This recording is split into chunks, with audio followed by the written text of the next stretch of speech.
Welcome to Behind the Crown Podcast with your hosts, Bryan Hutson and Josh Griffin. Sit back and enjoy these great stories and memories of the Kingsmen Quartet. Welcome to Behind the Crown Podcast with your hosts, Bryan Hutson and Josh Griffin. Thank you for joining us for the next few minutes as we honor the men, the message, and the music of the mighty Kingsmen. Tonight we have a great guest with us, a former Kingsman and now a current Kingsman.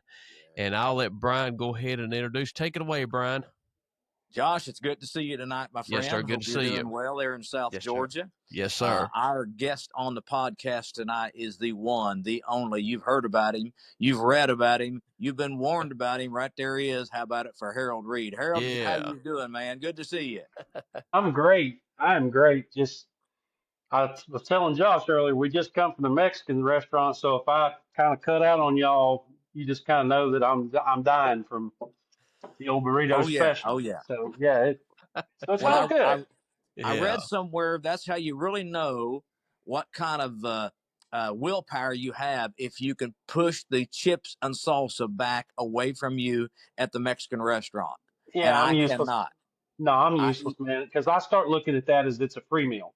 Oh yeah. I'm getting the queso, and I got it running down my chin like old cousin used to do, And oh yeah, here, let me dip that chip. Let me have some of that cheese dip, cousin. Yep. No, that's your cheese now, Ray. Yeah, you can have that, cousin. That's yours. Yeah. That's yours. Yep. Oh man, yes, man, great to see you, bro.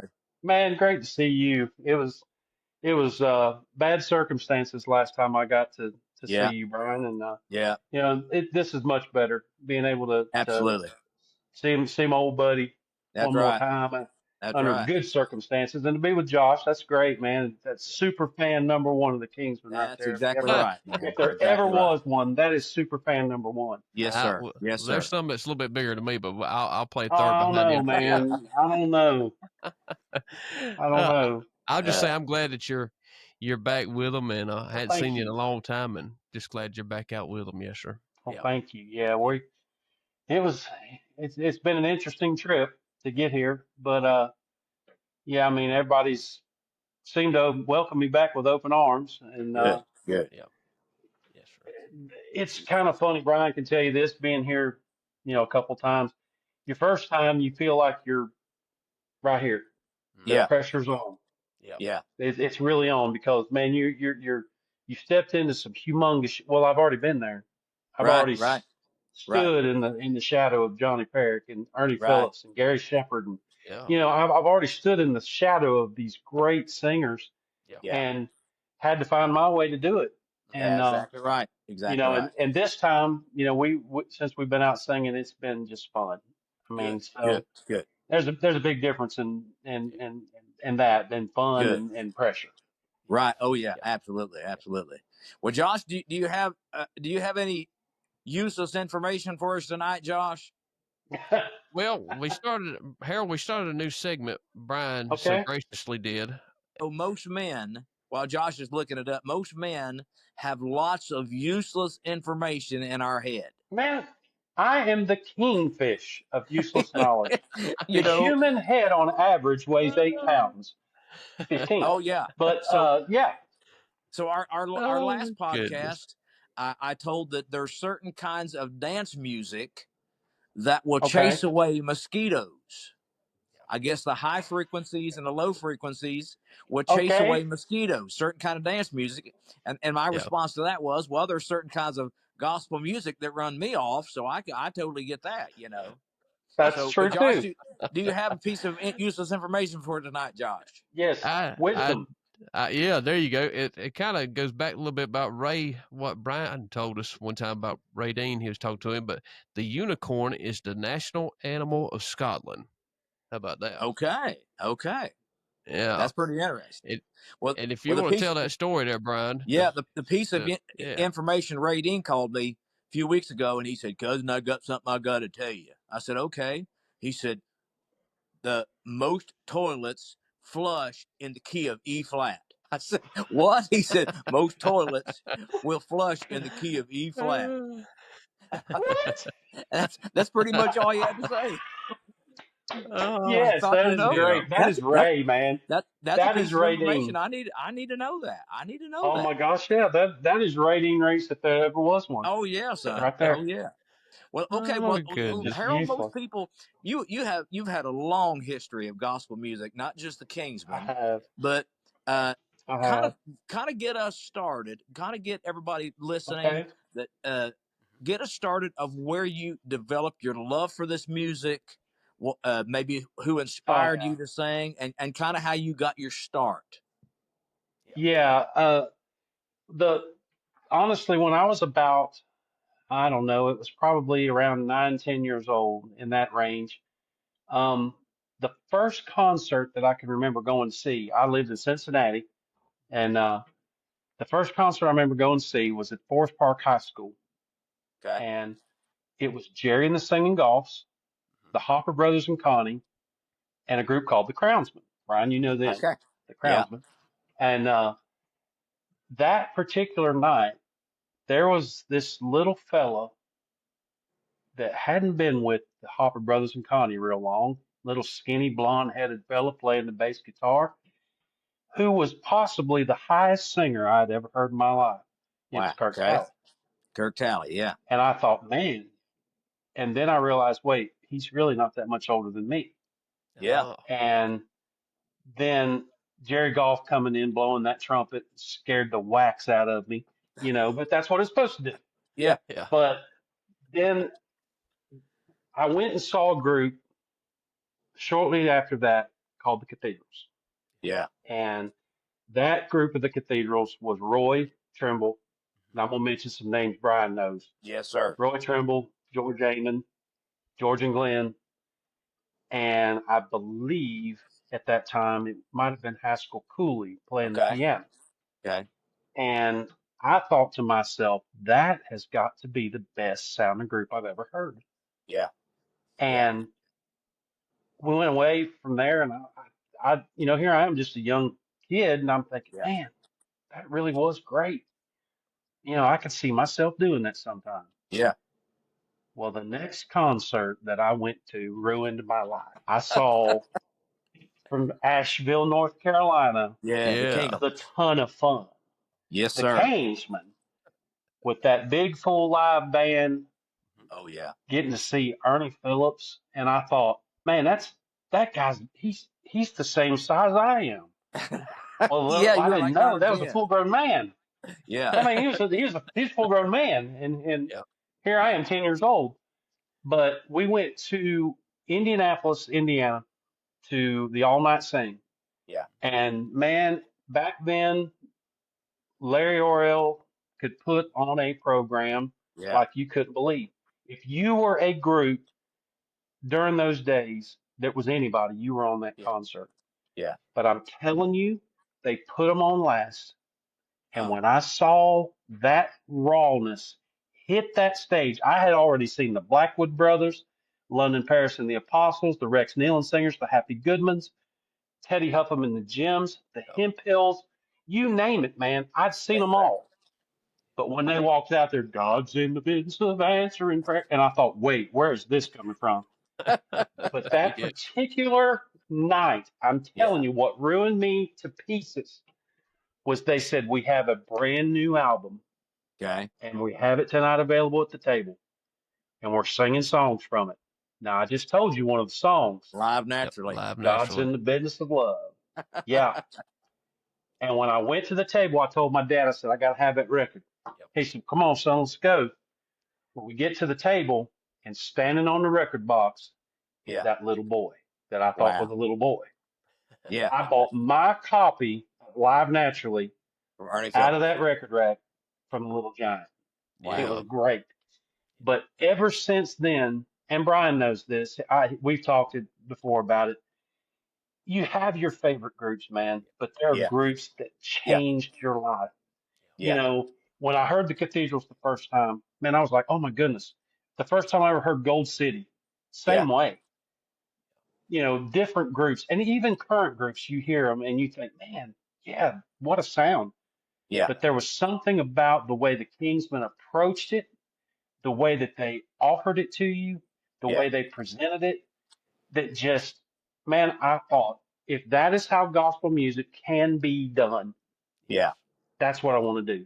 And ever since that day, I would go home, and Bryan can attest to this too. I know he did the same thing. You listen to them live albums, man, you learned everything. You learned everything Jim Hamill had to say on the record. Man, you could quote them albums. Oh, yeah. Because you were sitting there thinking, when you're 10, 11 years old, man, all I got to do is call me. I'm ready. They're gonna pull up in the front driveway, and I'm ready to go. Daggone right. They were going to come by my little house up there in Ohio, and they were going to pull up and say, "Hey, we need that kid out of we need that kid that's been over there practicing in the garage. We need him to sitting come on go, man. Just sitting on go." Yeah, I mean, sitting on go, brother. That's what I was. But that was the influence that really kicked things off. And I mean, I don't know if you guys want me to give a quick rundown of where the groups and stuff that I've been. Sure. I was about to graduate high school. Okay. I was 18, and we had went to see Squire and Redeemed. Okay. Well, at the time, Redeemed was Ernie Haas, Tim Surratt, Squire Parsons, and Joe Fowler. Okay. Pretty good group, boys. Oh, yeah. Strong. But I also saw the one with Ernie and Jody Medford too, and Mac McCauley. But at the time, didn't really know Ernie and Tim were leaving. Okay. To pursue other stuff. Well, Tim went with the Kingsmen, and Ernie went, I believe, to sing with an evangelist at the time. It wasn't Cathedrals. Okay. He went to I think an evangelist first. Well, approached Squire and said, "Hey, if you ever need any help," and here I am, 18, man, I'm fresh out of high school, young, dumb, and a strong back, lots of hair. And he said, "Well, yeah, brother, lots of hair at that time, not so much now, but he said, yeah, brother, we'll pray about that." Well, it just so happened one night I was going into the putt-putt in Asheville to go play putt-putt with some buddies. And across the street, I believe it was Kyoto's. Okay. Or something like it. It was a Japanese steakhouse. Squire was pulling out of the steakhouse. Wow. Okay. And stopped and beeped the horn. And I turned around and thought to myself, who is this fool? And I went, oh my God, that's Squire Parsons. And he talked to me there in the parking lot at the putt-putt and was like, well, son, if you really think this is what you feel like the Lord might want you to do, we could use some help. Wow.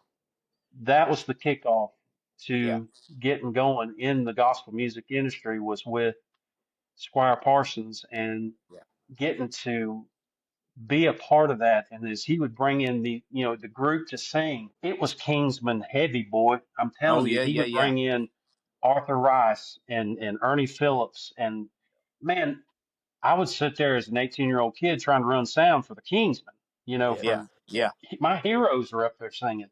Yeah. But after that, I didn't do anything for a couple years, and doors kind of started opening a little bit here and there. But sometimes you wish they don't open those kind of doors, but they did, and started singing a little bit here and there. And next thing I know, I had went to a group called the Melody Airs. Right, out Charlie South Carolina. Baker, Johnny Baker, Tony Baker, out of Travelers Rest, and later on Jerry Martin sang with that same group. I sang with them for a few years, and we had our homecoming sing. Lo and behold, the Dixie Melody Boys sang there. Yeah. And I knew Eric, and Eric said, "Hey, man, you want to sing?" Well, yeah, I want to sing. Well, Derek's turned in his resignation. Yeah. And I thought, sure, why not, man? Yeah. I'll do this. Yep. Well, that was history. 10 and a half years later, I left and went to the Florida Boys. And that was a different level too. Yeah. I mean, I've always said, if ever young man that came into business could work for somebody like Ed O'Neill to show them the beginnings. Everybody teases he's the minor leagues. No, he's the teacher. He taught us how to comb our hair. He taught us how to dress, taught us how to sing. Yeah. Then you go to a group like the Florida Boys, who are polished, They're singers. They're already mature. They know what they're doing. Yeah. And then when I found out they were going to be retiring, I thought, oh boy, what am I going to do? Uh-huh. Well,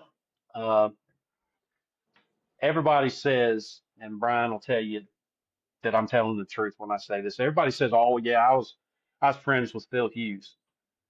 No, I was friends with Phil Hughes. That was my big time buddy. Yeah. And he called and said, "Jeremy has turned in his resignation." And I thought, Yeah. "Oh dear God, this, no, there's no way I can do that."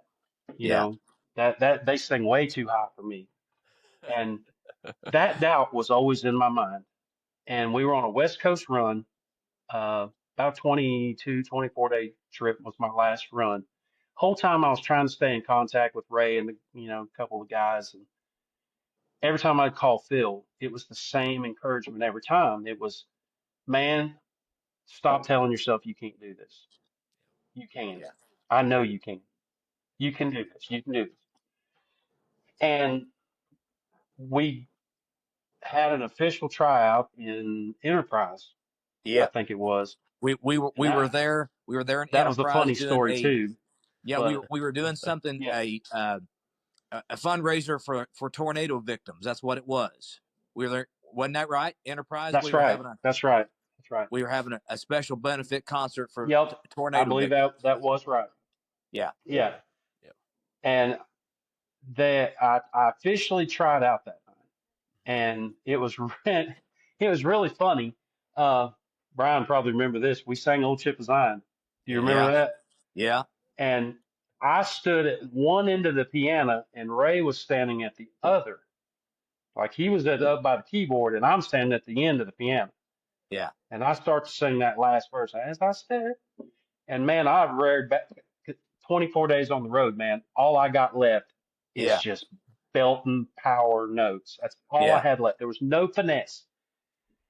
I get about halfway through that verse, and I watched Ray go from here, kept moving like this right here. We got done, and he was like, "That's the loudest tenor singer I've ever heard in my life." And I thought, well, okay, here we Yeah. go. Yeah. But that's where I got the job with the Kingsmen. And, then the Lord starts to do things here and there. And, you go on. And I then went with the Lefevres for a little while and then sang with a group called the Diplomats. Yeah. From Yeah. That's right. over That's in right. Carrollton, Georgia. Yep. And then went with the Inspirations. Yeah. I went with the Inspirations, believe it or not. And that was different, man, because that's a different kind of singing. I think you told me when you joined the Inspirations, man, you were going out and doing 25 songs before the first half. I mean, bam, bam, bam, bam. Do what now? I said, you were telling me you guys go out and do 25 songs before the first half. I mean, a lot of singing, man, a lot of singing. Oh, yeah, 25 songs for the Oh yeah. Yeah. Oh my gosh, yeah. The very first night that I sang with them, just filling in. I was not there after a job. I was filling in. Yeah. We sang in Thomasville, Georgia, with the McCaneys. Yeah. First night, man. I had this book, and it had all these words in it, these songs I really didn't know. And all of a sudden, I mean, here I am doing this with this book, just thumbing through it, trying to find these words. It finally got to a point. I took that book and slung it off the side of the stage, and I was like, "Boys, just feed me a word now and then," as I couldn't keep up. There were so many songs, Right. but that was every night. And then I went from there back to the Diplomats, and then Jimmy Pearson passed away, and boy, that was a blow right there. I mean, that really was tough. Yes. But then from there, I haven't been doing anything for a while, and then spent a little over 2 years with Down East as the sound man and driving the bus some for them, and just felt like, man, it was just time to maybe go home. Yeah. Went back to my job, and I'm not worried about singing And out of the blue one day, Brandon calls and says, "Man, I need some help." Yeah. And I said, "Well, don't ask for money. I ain't got any." You know. Yeah. But yeah. he said, "No, it ain't that." He said, "I need some help with filling in because we're going to be making, having to change the tenor." And I was like, I wanted to immediately say no. And I thought, I can't do it. Right. I mean, I can't just continually say no to everything. I had been telling people for a few years, I don't want to sing. I'm too old to sing. There's that doubt creeping in again. Oh yeah. I don't want to. I don't want to do it. I can't do it. I'm too old. I'm, physically, I don't think I can do it. And just anything that I could come up with. Yeah. And I do. I mean, I'm 54 years old now. I mean, that's in gospel music years for a tenor singer. That's pretty old. But I have limitations, of course. But I know what they are, and I stand within that. That's and right. Then the night of Squire's, not his actual funeral, it was the celebration of life. Yes, right. My wife and I had struggled for a couple weeks over this because Brandon had talked to me about coming back, and I just trying to find ways to say no. Yeah. And just being beat up, constantly beat up about it. And we were sitting there, and I don't know what made her do it. I don't know where it came from, but my wife and I were sitting there, and we'd had some bad things that had took place. Our car got totaled that week, and I had gotten a concussion. So man, I had to know where I was at. But she just looked at me and she said, "If you want that job, go tell Brandon you want it." Wow. And I said, "What?" And she said, "God's telling me that if you don't do this, then we're not honoring him for some reason." Wow. And I don't know what it is. And she said, "If that's what you want to do, you go tell him you want it."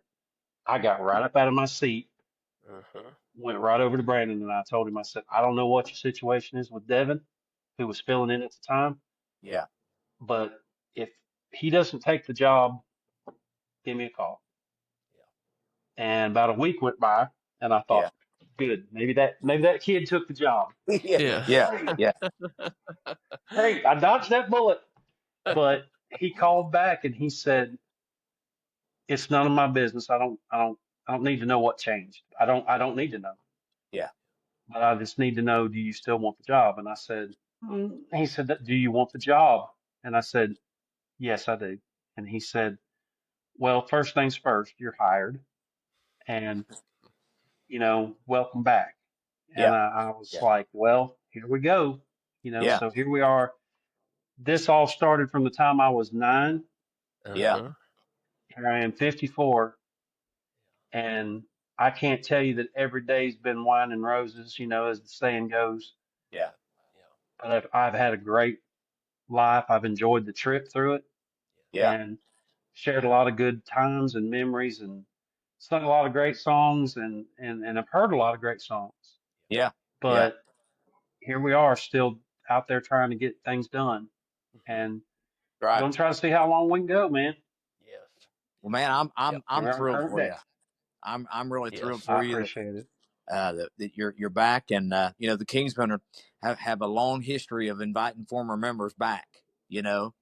And Yeah, I'm looking at one right I now. think, and I think that really speaks to the integrity of the group, and speaks to the integrity of the people involved in the group. When you travel with somebody, and you live with somebody, and you not only sing with them, but you're on the bus with them, you got to get along with them. It doesn't matter. You can have the most talented people, but if you can't get along with them, man, then you send them on down the road someplace.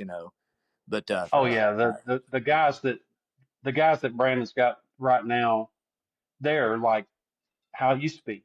They're so easy. They're each individuals, but they're so easy to get along with. And like I said, once you get on that bus, it's a different ball game. It's not about that 2 hours you're on on the stage singing. You got 22 more hours. You got to deal with them. That's right. And if you can't get along with somebody, that's tough. Yeah, because everybody's weird except me and you. It's I'm getting worried about you. So exactly, exactly. Well, I want to address something. Okay, back when I've been reading posts. After they announced you were coming back and everything, and people were calling you Huggy. Okay. Oh gosh. We need to need to address that. When you joined in 2000, I can tell this story. Well, I definitely can tell this story because the person who started it is in this podcast. Yes. And it wasn't me, and it wasn't Josh. Amen. Yes. This would have been Bryan that started this. Yes. When you Bryan and I kind of have the same kind of background about things we watched on TV. Oh yeah. And stuff growing up. Yeah. And we were talking one night, and I tell you, say if I'm wrong. We were talking about Starsky and Hutch, the old TV show. Yeah. And there was a guy on the show, Huggy Bear. He was the man on the street, man. You wanted something, you wanted information, you wanted whatever, you go see Huggy Bear. Yeah. Well, we had just been talking about this one night, and we go out and sing, and for first little while, he'd say, "My man, make him welcome from, we got him from over in where, Timbuktu, and 2 Egg, Florida, but make him welcome, our tenor Harold Reed." Well, after we had this conversation one night, he's up to introduce me, and he says, "So I want you to put your hands together, make him welcome our tenor singer, Harold Reed." And as I started to do like this right here, he said, "We call him Huggy Bear." And I went, "You have just ruined me." And from that night on, man, it stuck. Oh yeah. And it really was funny. You said you've seen all that stuff in those posts. How many of those posts saying, "Welcome back, Huggy. Welcome back, Huggy." Yes. And even after, I'll tell you how far it has extended. My wife and I when we got married, she had a niece and nephew who are, at the time, I think they were like maybe 4 and 5, 5 and 6, something like that. Yeah. And ever since then, they found out Huggy Bear. Okay. And even today, they'll call me Hugs. And I'm like, man, I'll never get away from it. And that guy right there, I'm looking at it, is the reason why. Well, and what happened was I was calling you between songs. I'd be calling you. I'd say, "Huggy, sing this song," or "Huggy, do this," and I think it went on about 2.5 or 3 years. Okay, you were there. Me and you were there about 4 years together. But I was talking to Danny Jones. I was talking to Danny Jones one night of the Singing News. And it was about the time when they submit their nominations for favorite singer, favorite song, or whatever. And he said, we're getting a lot of nominations at the Singing News for Huggy Bear, but they're not putting his real name. So it dawned on me. Yep. I look back on it. I was saying, when Big Jim gives somebody a nickname, it usually, not every time, but most of the time, their name was included in it. Little Ernie, Big Ed Crawford, even Big Jim Hamill. And I did not have your name in that. So I stopped. It was I actually heard the same thing. Yeah. Yeah, it was the next night, and he told me, he said, "Man, we're getting nominations for a Huggy Bear for favorite tenor, and they're not putting Harold's real name." Yeah. So I stopped that night. I never called you Huggy again from the stage. Yeah. I think I called you Huggy on the bus. Well, you didn't have to. But it was stuck. Yeah, you didn't have to. I mean, it was too late at that point. It was just too late because Danny actually told me the same thing. He said, "You wouldn't believe how many ballots we got in that we had to throw out because it has to be a real name. I mean, they didn't know your name. Yeah. You costed Harold some votes then. Wow. Yeah. Yeah. Brian's an old career killer is what he is. Oh, I thought you was on the same team. Well, we were. But but it made me realize that, I need so when I started emceeing from that point on, I remember back all like if you listen to Ernie Phillips' introduction on Chattanooga Live, Hamill says the word Kingsman about 20 times during that introduction. The big tenor for the Kingsmen back, John Perrick, who sung tenor for the Kingsmen on the last album. And he says Kingsman over and over and over and over. He wants the audience to know that's the Kingsman. If you're listening on the record, you listen on the radio, that's the Kingsman. And so from that point on, my MC work, I made sure I tried to say Philip. I tried to say Harold. I tried to say your name as many times as I could to get those people to know that's Harold. That's Philip. That's Randy Crawford. That's so that was my whole reasoning. But I thought, we got to talk about where the name Huggy came from. Yes, and that's kind of where it was. It was a nickname. That was it. That's where it was. Well, during our time together, goodness. Wish it was a greater story, but that's it. That's pretty much behind the crown for sure. But we had that's that's one we kept under our hat. Right. Well, the time we were together, we had you may not know this, Harold. We had 8 top 10 songs. Okay, we had 3 number 1 songs, and what I think was cool, we did 3 mainline records together, and each one of those records we had a number 1 song on. I thought that was pretty cool. Of course, it was When God Ran, and then God Saw a Cross, and He's Everything I Need. Now, Harold, why don't you give everybody a kind of a quick story about God Saw a Cross, about how we found that song and how you really went to bat because you wanted that song.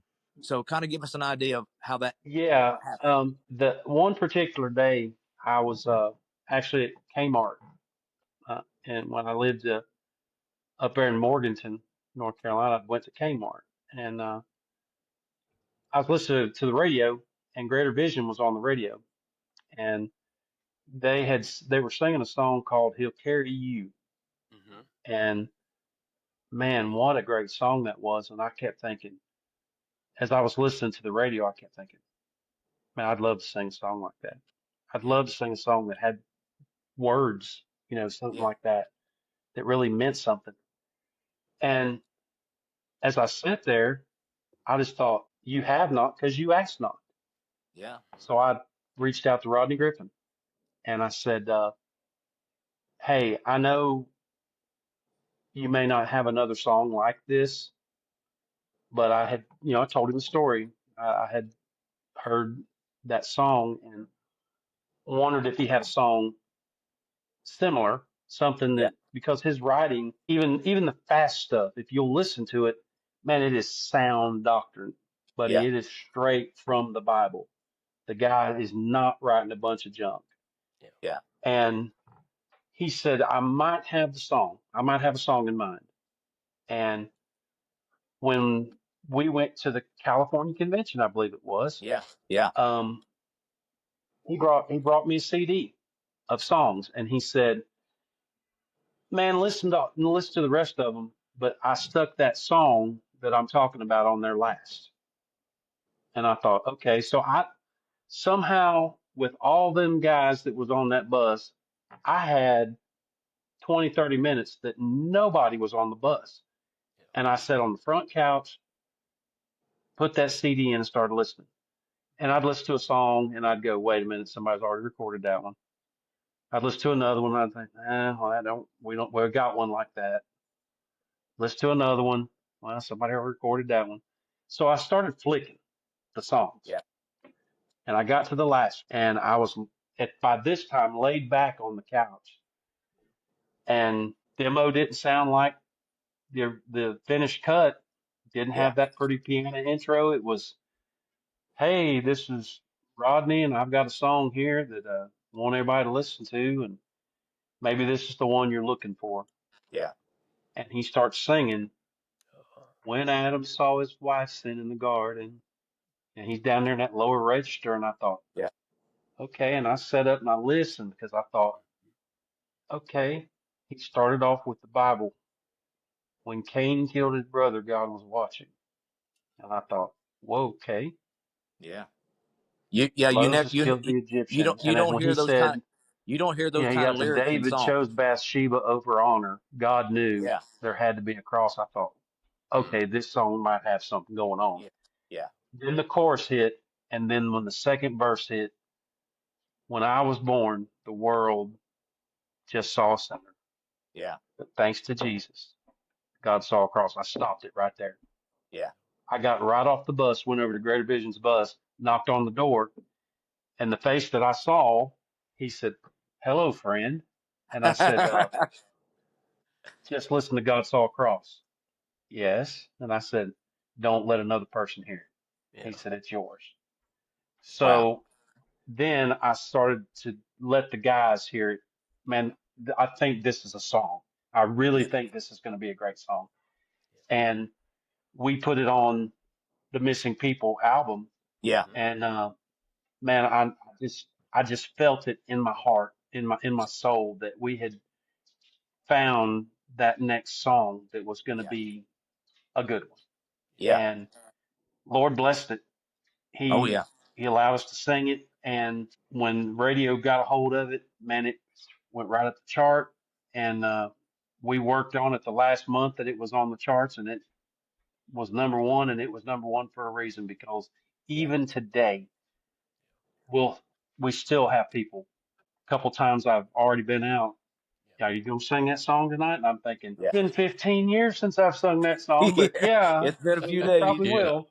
That's But right. yeah, so it was just one of those songs. And then something I found out later, um, there were other groups that had heard that song, Really? Okay. Passed on it. and one of them, well, the story that I heard, and so I mean, it's just a story that I heard, was that Triumphant Wow. actually had God Saw a Cross, Okay. but they couldn't figure out how to vocally pull the song off, Okay. because listen to the song, it starts low, and then Yeah. you change registers in the verse, and by the end of the song, you've gotten up there in that right register for it to sound like a group. Yeah. Yeah. But they couldn't, from what I heard, was they couldn't figure out how to make the song translate the right way. So it's not that they didn't like it; Right. they couldn't Yeah. figure out how to rearrange it and Yeah. put it Yeah. together. And boy, I'm thankful. I just feel like it was a God thing that Rodney Oh had yeah. the song and gave it to us. Yeah. Because we had a recent conversation with Greg Fox, and he touched on something very important. He said personnel is going to change, things are going to change, but it's the material, it's the songs that will stand the test of time. Those kind of songs, and songs Mm-hmm. like God Saw a Cross are going to stand the test of time. And that's the most important thing of any Yeah. group Oh yeah. is the material. It really is the material. You gotta have good songs, and like you were giving us the lyrics to God Saw a Cross a second ago. Most writers don't write songs like that. They don't write words like that. They just don't. I'm not saying there's still good songs being written, but what I'm saying is you don't hear a lot of lyrics like that anymore. Yeah. That's right. Harold, let me ask you this. Sure. Of all the well, he was actually on 7 Kingsmen CDs. Of course, a couple of them were some of those Honor and Heritage ones, but Yeah. was there a particular song? Let's go with that. Any particular songs on those that you were super excited to sing? Oh I know you man. did We Do Not Die live and all, but Yeah, that one was always. I mean, Chattanooga Live was one of my all-time favorite recordings before I got live naturally. yes. That was my first exposure to getting to hear Ernie, and we did We Do Not Die uh, as kind of a kickback to honor that time, and it was always a great song. Um, People really enjoyed hearing us do, um, but there's just so many great songs. I mean, the last Honoring the Heritage that I was on, Hmm. we picked, He's All I Need, Yes. Called Out, Yep. When They Call My Name, Hmm. Traveling Home. just so many great songs that were like songs from my childhood, that I grew up listening to. Right. And, there is a song, didn't have the privilege to record it, but since when we started doing it, I loved singing the song, and it was "Look for Me at Jesus' Feet." Yes. I didn't record it. The last person that I know of that recorded it, well, at the time, was Jerry. Yeah. Jerry Martin. Yep. And there's just some things Jerry could do I couldn't. Just plain and simple. Yeah. But I was always a fan of how Johnny sang it. Yep. So when I started singing it, I tried to stay more true to what Johnny did. Yep. And then we put that Kingsman ending on it. But, God Saw a Cross, that, of course, that was a great song. Man, it's so hard to just say, like you said, what was your all-time favorite? Yeah. There's so many that I had just a good time getting to be a part of. Well, one that I think, if I remember right, one of the songs you liked hearing us do was "Get You to the Other Side." Yep. That was a fun song to sing. Yep. We did the recording at the convention that time, and getting to sing "Joy's Gonna Come in the Morning." Yep. I always loved that song, and getting to do it that night. I mean, it was great. I mean, like I said, pinpointing one specific song, Right. I don't know that I could honestly do it, because this next year's 70 years for the Kingsmen. Yeah. There is so much material.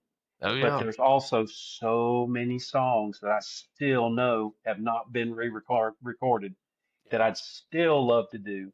Oh, yeah. We talked about the other day, and it jogged my mind into Live in Dayton. Uh-huh. Yep. In the Name of Jesus. Yes. And yes. I went back and listened to it, and I thought, I can sing that song. Yeah, that's right. Yeah. And I talked to Brandon the other day about it. I talked to Alan about it. I said, what do you guys think about pulling that one back out? Yeah. Well, yeah, we'll have to run it, but yeah, we can do that one again. That's right. And, Kingsmen have always been known for that four chords of cloud of dust. That's right. Yeah. That's our bread and butter, man. That's what we're known for. Right. But there was always a judgment. There was Yeah. always "Look for Me at Jesus' Feet." There was always, "Crossing Time." There's your one that's not been done in a long time. Oh, yes. Yes. There's always, songs like that. Yep. That, in the Name of Jesus. I mean, it's just so many great songs. So like I said, I mean, it's hard to pinpoint one specific song. Yep. That, we all have our favorites. And Yes. of course, man, I could make a favorites list, no problem. Oh, no yeah. problem. Yeah. If I filled out, but here's the funny thing. If I picked out the favorites list, it would be a tenor killer of a lineup of songs. There ain't not one. I don't know if even in their prime, if Johnny or Ernie or Shep, I don't know if they could any of them could make it through. I know I couldn't. I'd be dying. But there were so many great tenor songs that showcased that singing stuff. But then at the same breath, as we talked about before, Johnny, slow it down, sing "Look for Me at Jesus' Feet." Yeah. Or "Jesus, I Love You." There's a great song. Yeah. Yep. Shepherd singing. I watched and heard a little bit of the stuff he talked about with Mary's Little Lamb. Yeah. Very underrated song. Very underrated song. Uh-huh. But stuff like that, and the judgment, man, he could sing that song, and "He's All I Need," and and then Ernie, just being Ernie, man. Yeah. He's when crossing time shall come. Yeah. Oh yeah. Oh yeah. That's one that just like when we did Honor and Heritage Volume 3. Yeah. That would have been had we said, "Oh, we need one more song," that probably would have been the one I'd have said, "Well, let's give it a rip." Well, you know what? I don't, because it would have fit so well. Well, I don't think since I don't know that any Kingsmen have never recut that song. Crossing Times Shall Come. I'm gonna throw this in the hat. If you guys go back and do something like another Honor the Heritage, you need to recut When Crossing Time Shall Come. Oh man, that would be incredible. It's right up there on my list. That would be incredible. It's on my list of songs that I'd love to do because it was, on the recording of it was so good. Yeah. And if you knew anything of what was really kind of going on with Ernie at the time, it was just amazing that he was able to get through a song like that. Oh yeah. And just sing it with such heart, but that's where it came from. Yeah. Because Bryan knows too, and you do too, Josh. Getting to know Ernie, man, that guy had a heart. Yeah. Yes. That guy's heart was something else. Yeah. Yep. And it wasn't just that it was for people or if it was for this, but no, he had a heart for the Lord. Yeah. And it showed through. And when he would sing songs like that, he could sing them high notes on Love Lifted Me. Yeah. Right. Yeah. But I had seen videos after I left of him doing God's Soft Cross. Yeah. Yes. Yeah. And you go, wow. Yeah. It shocked me. Yeah. It really did. Well, for years and years and years, you were singing his songs, and now Ernie's singing your songs. Oh yeah. That's mind blowing. Yeah. That's mind blowing. Coming back to the full circle on that, it was just like, okay. Here I am having to hold on for dear life, traveling home and calling my name and all that. And I saw a video one time and I thought, man, I don't need to sing God's Soft Cross no more. My Lord, the little giant sings it better than I do. Well, man. Harold, do you remember one night we were doing a Bill Bailey concert down in Palmetto, Florida, and we were doing Look for Me at Jesus' Feet. Do you remember that? And we start. Boy, do I ever! We start the song, and you had a major misstep with lyrics that night. And I would say so. I told about 3,500 people that don't look for you in heaven. Yeah, I said if I leave this world in sorrow sometime before you do, and I sung it, and you can look it up on YouTube. Oh yeah, it is still on YouTube. Man, I sung it with such conviction. Sometime before you, I went, don't look for me. And what didn't come through on the video that was so funny is, oh goodness, I knew what I had said, and I thought, oh dear God, I hope nobody was videoing. Well, sure enough, man, it was posted before the night was over. It was, man. But what didn't come through on the video is I got Bryan and Philip in the background going, and we'll talk along ages through. Man, I'm telling you, my mind was shot at that point. And what was so funny is it went on YouTube after I'd done that. Yeah. And the next morning, I believe it was, I got this phone call from Solid Gospel up in Winston-Salem. Yeah. Yeah. Daniel Candy Melody, the Morning Joyride. Skippy, Bryan. Yeah. Was one called me. He said, they want to have you on there and they want to talk about this. And I'm like, dear Lord, no, let's not do this. So sure enough, I had to do this interview at like 8 or 8:30 in the morning. And sure enough, Daniel Britt's like, so you're not saved, are you? I'm like, it's not that. It's just too hard to explain. Okay, I'm not, maybe I'm not, I don't know. One little word. But yeah, that man, one slip of the tongue, and I'm telling you something. You can guarantee you that a good recording lives forever, but the ones where you mess up or they're bad, they live longer than the good. Oh yeah, they will always be out there. And thank you, Bryan, for bringing up that wonderful memory. You're gonna have thousands of hits on that video this week of people looking. Oh my gosh! When this thing goes out. Oh yeah.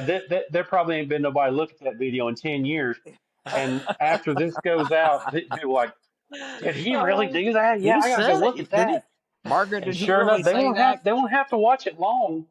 Oh yeah, because Yeah, it's Marge, in did he say he's going to hell? Yeah. yeah it's Did in he tell us he's going to be with Satan? it's in the first verse. I mean, it's right. Yeah, so, It's in like first oh six yeah, man, words. it's in the second line, dude. Yeah, Yeah, they won't have to listen to the whole song. I mean, I hope they do because yeah. the song is a great song, but if they want the mistake, man, it's 2 lines into the song. Oh You man. know, there it was.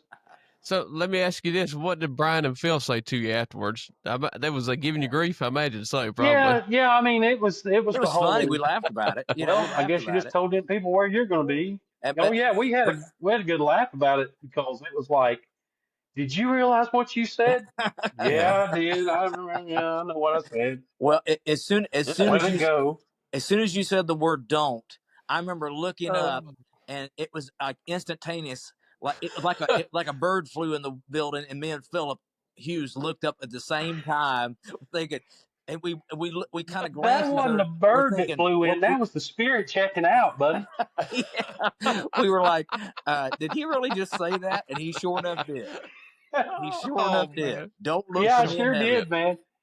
I Oh sure did. man. Good Yeah, Lord. 3,500 people heard it that night, and they all just kind of was like, Mm. Brian set it up so good though, and it Oh was yeah, like man. It was we were gonna record 1973, blah blah blah. Look for me at Juice Man, man. Here I started out. yeah. Don't look for me in heaven. Good job there, bud. Well, okay. Well, That kind of reminds me of that story that Gerald Wolf told about Glenn and George, about Glenn and the birthday card he got from Lauren Talley as a yes, young child, yes. and went on with it. And he said, "I'm so glad all these years. I'm glad Jesus made me the Yep, Lord of His life." And nobody said yep. nothing. Then later that night in the bunk, George was up below Gerald in the bunks, on the bus. You awake? Yeah. If I don't wake in the morning, I just so glad to know. I'm so Glad to glad as know. a child Lord made me child of, or His life. Yeah. I Yeah, was Yeah, made like, the Lord my good life. Lord. Yeah. I yeah. laughed at that. We after I saw a video about that. You know how YouTube's a rat hole, man. Oh yeah. Once you Yeah. look at one thing, he just keeps going. Yeah. Yeah. And I had never heard that story, Yeah. Yeah. and I heard it, Gerald telling that story, and my wife Katie, she's like best buddies with Lauren, Yeah. Yeah. and we had went to see Lauren sing, and I said something about that story, and she said, "Oh yeah, I had made that birthday card," Yeah.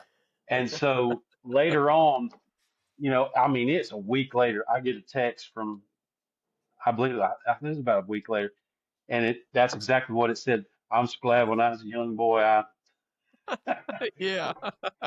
I, I became the Lord of his life. And I was Yeah. like, oh my gosh, you gotta be kidding me. That's one of the funniest stories I believe I've heard in a Yes. long time. Well, Oh yeah. I do have a Glenn Payne story. Of course, Glenn was a member of the Cathedrals for years and years. Yeah. But George Amon Webster, who you mentioned a moment ago, said Cathedrals were doing live TV one day, and they were doing the song "The Prodigal Son." Okay, so Glenn, that's his feature, Glenn Payne's feature. Well, he sang the first line, and George Amos playing the bass and singing baritone, Roy Trimble singing tenor, and he starts like a prodigal son. Like a prodigal son, like a prodigal son. He totally forgot the words, so he just kept repeating the same line over and over.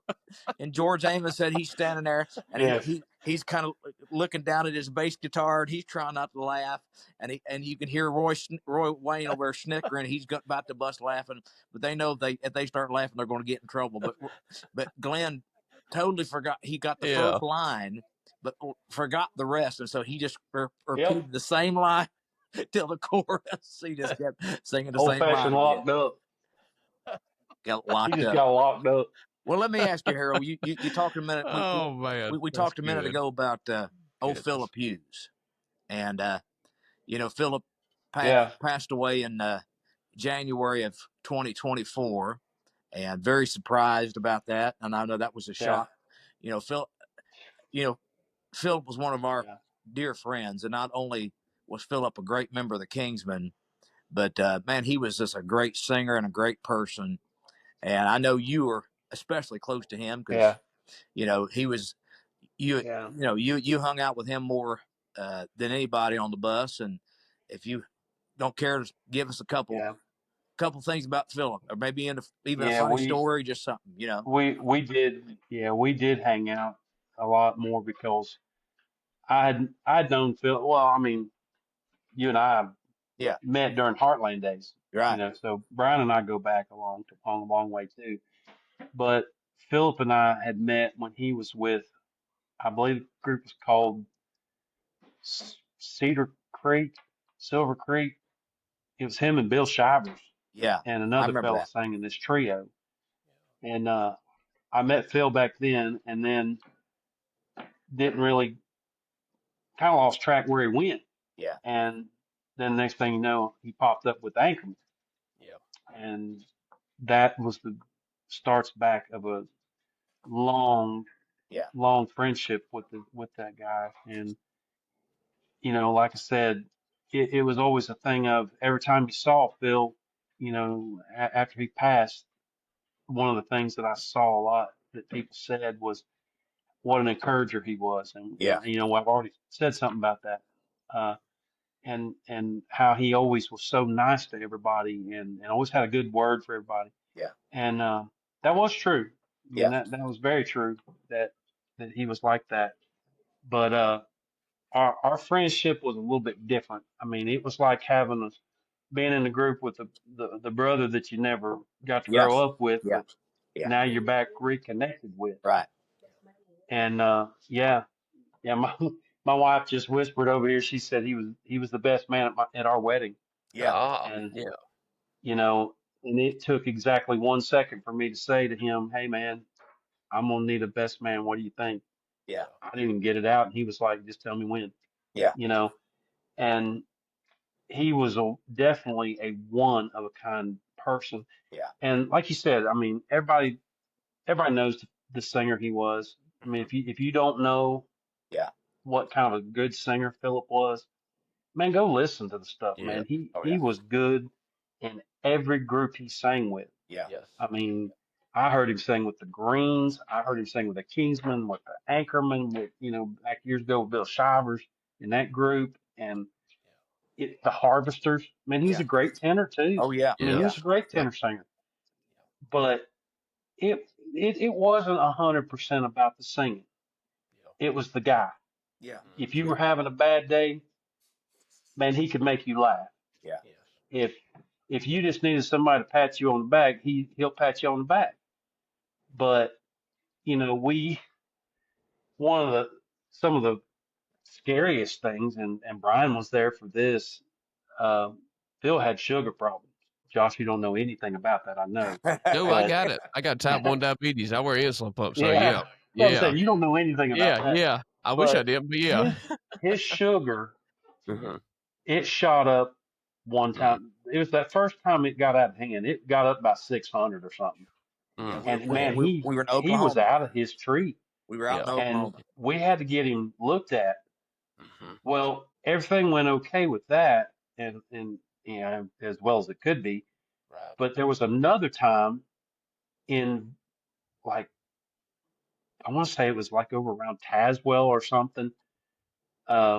We were singing, and he had another spell of this, and ended up going to the hospital and came back and sang that night.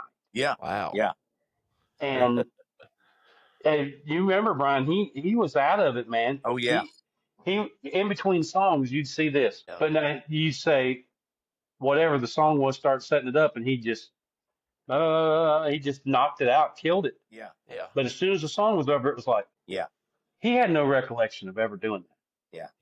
But that was the professional side of him, to be able to somehow pull it together.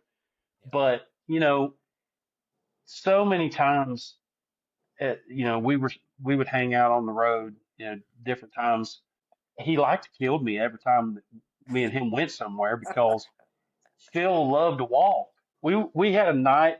Well, we had spent like a day and a half in Las Vegas one time. Yeah. On that West Coast run, and Phil decides me and him are going to go walking, and so we did.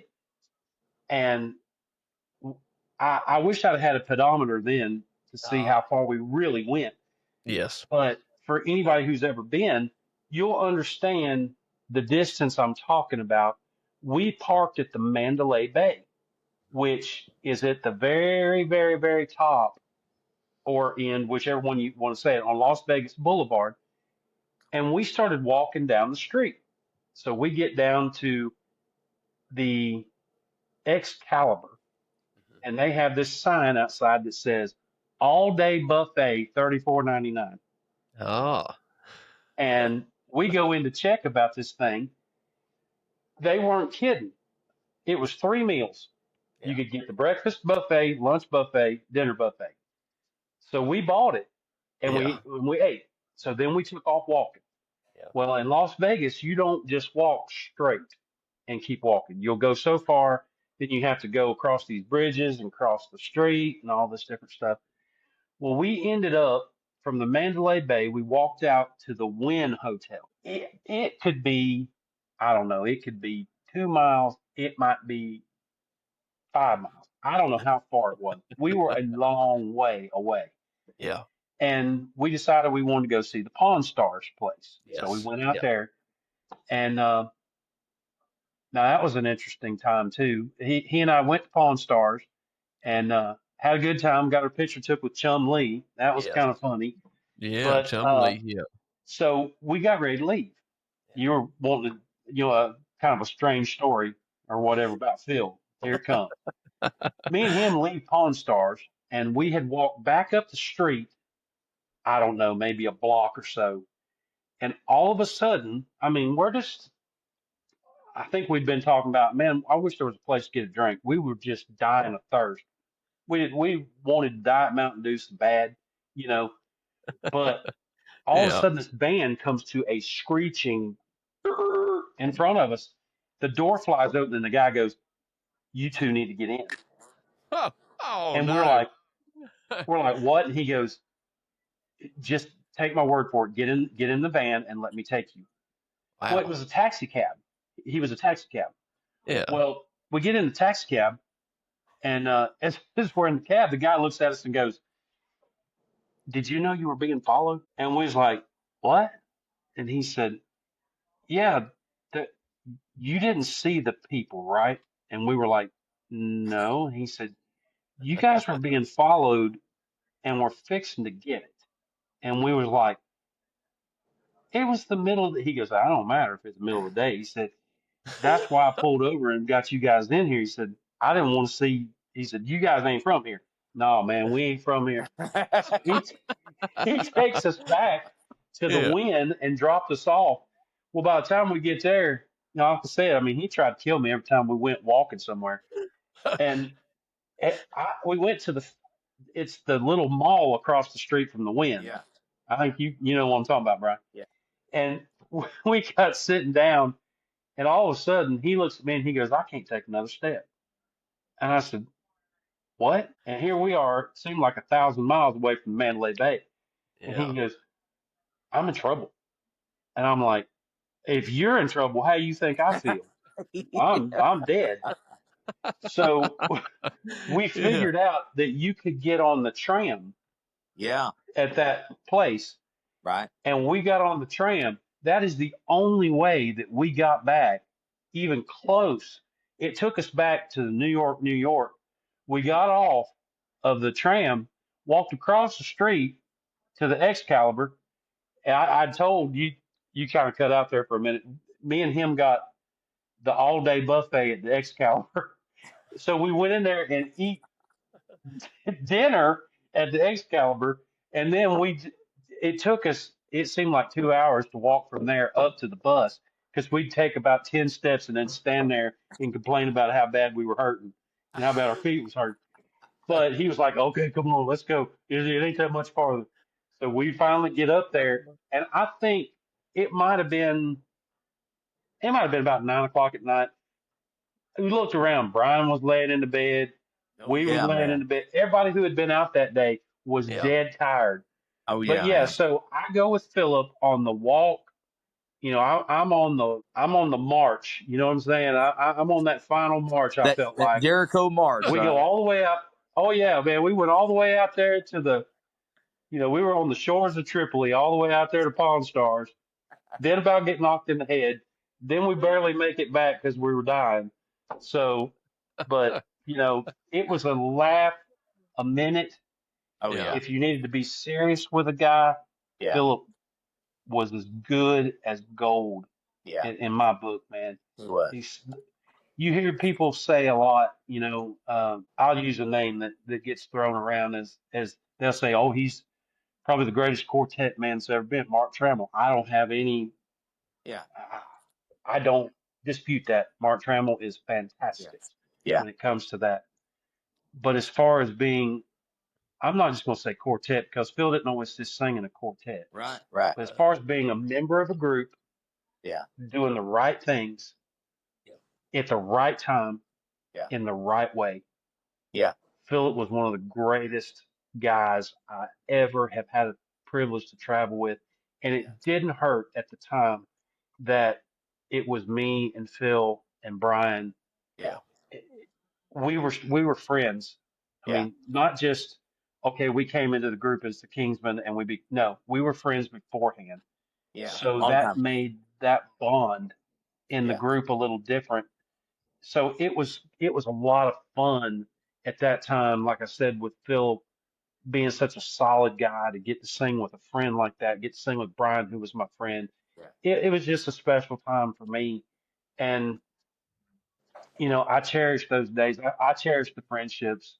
But like I said, you said it was such a shock when we received word that Phil had passed. I really thought somebody was playing me a trick on me. Trying, until I realized this is not a trick. This is really happening. And it's been hard because even still on my phone, his number's still there. I can't take it out. I mean, there's a couple numbers in my phone. One of them is his. One of them's Doug Riley. One of them is Jimmy Pearson. People who were friends that you just have a hard time believing it. And the good thing about it is we all knew Philip's heart. Philip was a ton of fun, man. He was the funniest human being, without trying to be funny, that you've ever been around.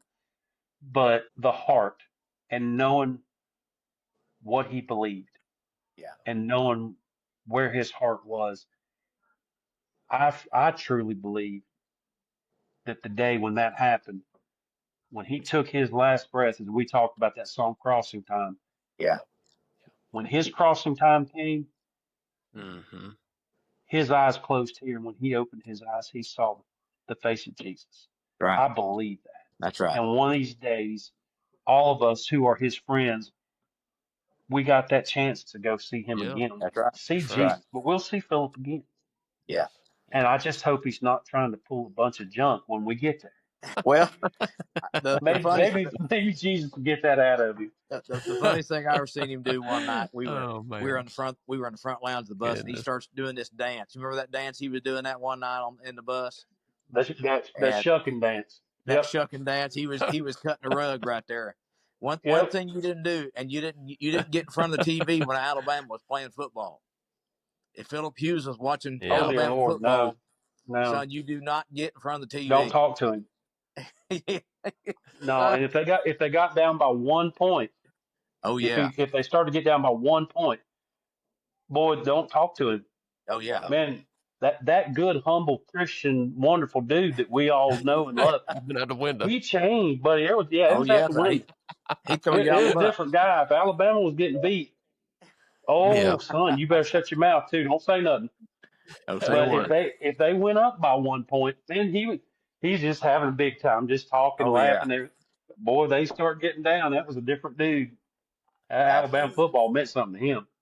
Man, that's right. That's right. That's exactly Harold, right. real quick, we're about Mr. Harold. I tell you what. Go ahead, Mr. Bryan. Well, I was going to ask you, Harold. I about to say, guys, yeah. Can you hear me? Can you hear me? Yeah. Okay. I know the Kingsmen are getting ready to work on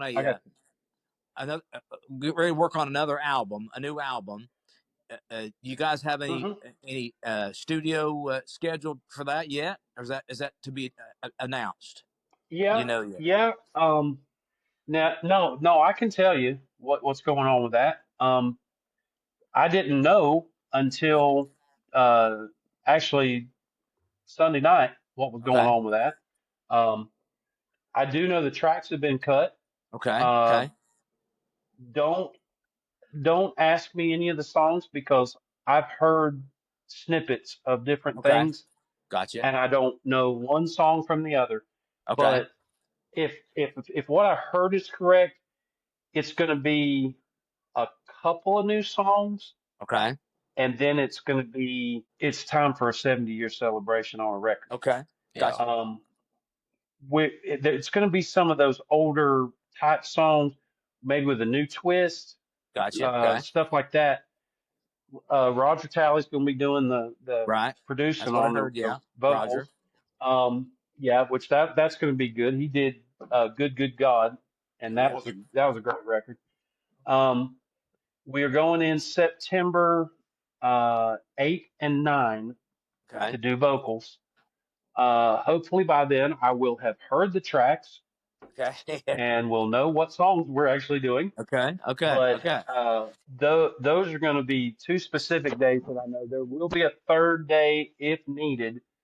But you know how that always goes with the Yeah. Kingsmen. I Yeah. mean, you push through and you try to get, you Yeah. know, 4 or 5 done one day and 4 or 5 the next day. Right. So we'll try to get into that as quick as we can. Hopefully, get that ball rolling by the end of Okay. September. Good. Good. Hopefully be finished. We don't have to go back for a third day. Yeah. And as soon as we can get it in the can, Okay. I mean, they were waiting on a singer. Yeah. Right. I mean, they had cut the tracks. They had already picked the songs, cut the tracks, all that kind of stuff. They were just waiting on a singer. And Gotcha. Okay.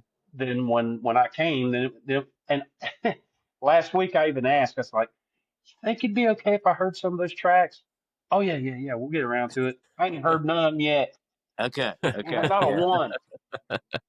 But yes, there is a recording in the works, and I have also been hearing in passing, as I mentioned, next year, 2026 Yeah. is year 70, Yeah. 70th year celebration. I know there are going to be a few things in the works. I can't tell right now the details of some of Right. the things Okay. because they're still being planned out. Right. But I do know at some points there will be programs like we did at Bryson City this past week. Yeah.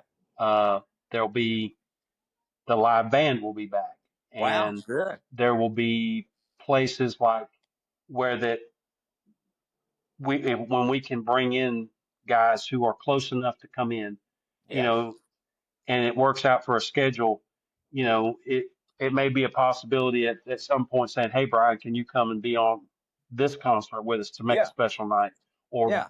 you know, Bob Sellers a special night. Yeah, Right.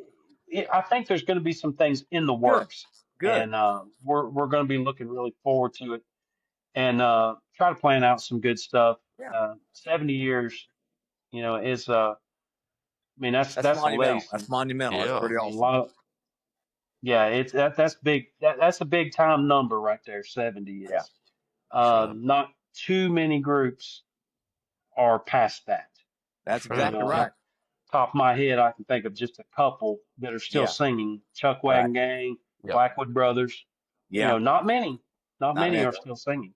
But yeah, I think it's going to be real good. I think for the Kingsman fan, Yeah. Yeah. you know, here we are. Yeah. Yeah. Um, the new recording, from what I have heard, will be what we look for. You know, Good. it's going to be Good. the kind of song choices that we look for. Right. And I just hope that when we go in, you know, I can do the, you know, if it's an Ernie song, I hope I can do it justice. If it's Oh, a yeah. You Johnny can. song, You can. good You can. luck. You will. I mean, Yeah. good luck with stuff like Johnny Perry, buddy. Look out. I mean, I heard him sing up at Squires Yeah.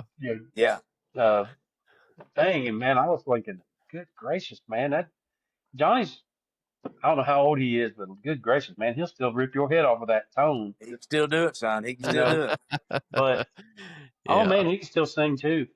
But you know, different things like that. Like I think they got a good taste of what could happen when they did the Big and Live thing in Alabama.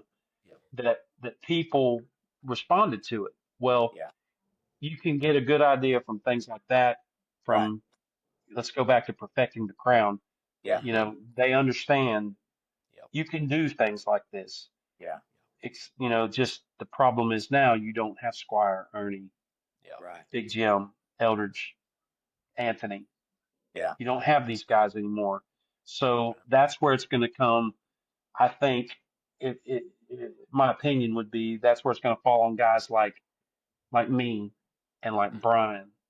And if there was a chance to get somebody like Jerry Martin to come back and do a show, because Jerry is also short list of guys. I say that's a Kingsman tenor. Jerry was a Kingsman tenor. I mean, Jerry's just a great tenor. But I think it's going to be a good. I think it's going to be a good year this year for the rest of the year. Then next year is just. I mean, it's just going to be all year. Just be looking for things to happen. You know, that you'll go, oh, okay, I see. You know, I don't think it's going to be a thing of we're going to plan the entire year. No, I don't think that's going to be it. But there will be specific times that people will know, hey, this is a 70-year celebration. You know, if it was me, I'd pick them towns that was always great. You know, Gadsden, Alabama. You know, Birmingham. You know, Tuscaloosa. You know, Brian tell you, we sang there one night, and on a whim, what was the name of that? It's where Bob's from. Gordo. Gordo. Alabama. We sung at that little festival thing. We just decided we're going to go out there and do Roll Tide. Oh, my Lord. It was like, we should have been doing this all along. Oh, yeah, man. But I believe that was Mule Day. You know, I think it's going to be a fun year as far as that goes. And, you know, just anybody that's watching, just be looking for stuff from the group. You know, we won't keep you in the dark. It'll be out there as soon as we have the information in hand, we'll get it out there to you. Yeah, that's right. That's right. Good deal. Well, Mr. Harold, I'll tell you, I appreciate you, and I'm glad you're back with the Kingsmen. And when I seen the notification, I was like, yes. Yeah. I was me and Brian was privy to a little bit of information ahead of time from Alan, and was thankful for that. And I was like, yep, it's going to be good. It's going to be really good. Yeah, I think God has good timing. Yeah. And sometimes we make mistakes. We want to try and rush things. Yeah. And this was nothing that I rushed. Yeah. Like I said earlier, we fought the decision. Even though you kind of look at things and the Lord's trying to get your attention. Hey, this or this or this. This could work. This is going to work. This is going to work. And, you know, He's got perfect timing. We're just going to be enjoying the ride. And like I said, you know, there at the start, you know, sometimes you get a little under pressure. That's right. And I'm not going to be under pressure anymore. If it can't be fun, let's go home. I mean, that's right. Let's just have fun, enjoy what we're doing. You know, sing the songs, lift up the name of Jesus, share the gospel, and be encouraging to people. Come off stage. We want you to come up and say hello to us. Shake our hand. Tell us, you know, don't tell us we did bad, because if we did bad, we already know it. But that's right. You know, come up and say something to us. We would love. I mean, that's the business we're in. We need that's right. to love the people and to be there with a welcoming hand or a hug, and we need to have a good word for them as well. But, I thought about the other day, I was listening to Perfecting the Crown. Yeah. And sometimes we might listen to a recording like that and we'll skip over some songs. And I always skip over, I hate to admit this, it'll be different the next time he comes. Yeah. And the other day I didn't skip over it. Yeah. And I listened to it and I thought, you know what, that's very true. It'll be different next time it comes. And that was one thing I kind of settled in my mind was this is a different trip. This is a different opportunity. And things need to be different. Yeah. And that's going to be, if I had my mission statement, you hear that a lot. Now, what's your mission statement? It would be for things to be different in that aspect, to be somebody that when people walk away from the concert, they don't, oh, man, he sure was nice, and he was friendly to talk to. Yeah. I don't really care what they say anymore about singing, because it is what it is.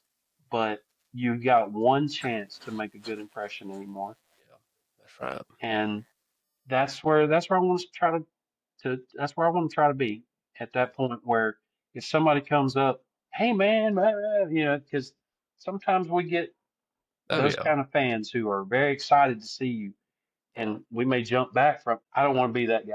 I want to be the one that steps forward to them and says, "Hey man, how are you? It's great to see you. Thanks for coming."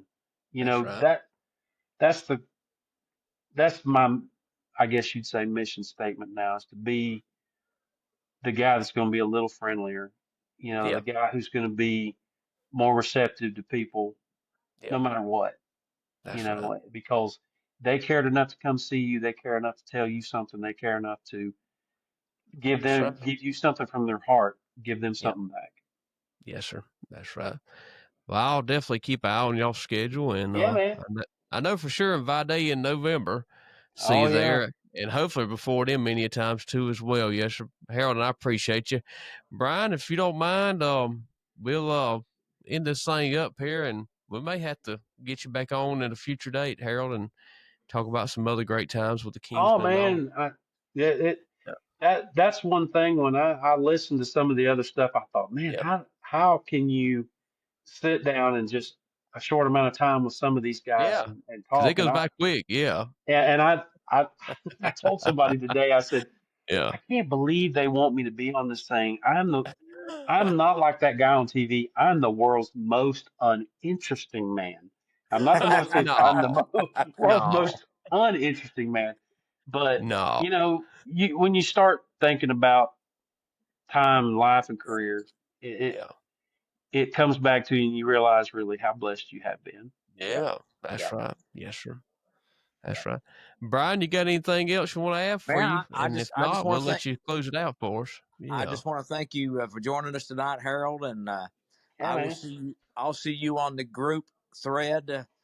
Myself and Harold and old Bob Sellers and Cody McVeigh and Randy Crawford, we're on a group text message thread, and we probably text each other 30 times a day, if not more.